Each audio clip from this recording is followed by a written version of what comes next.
Hi friends, Vinayaka Chaturthi రోజు చేసుకునే ఈ తాలకల పాయసం ఎంతమందికి తెలుసో కామెంట్ చేయండి.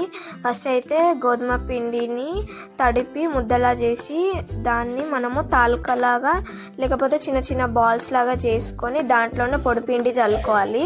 తర్వాత ఒక బౌల్లో ఈ పొడి పిండిని వేసుకొని దాంట్లో కొన్ని వాటర్ వేసుకొని ఇలా చిక్కగా చేసుకొని పక్కన ఉంచాలి. తర్వాత ఒక బౌల్లో వాటర్ వేసి అందులోనే తాలకలు వేసి బాగా మిక్స్ చేసి ఉడికించుకోవాలి.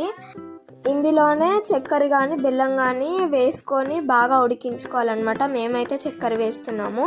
తర్వాత కొబ్బరిని కట్ చేసుకొని దాంట్లో వేసుకోవాలి.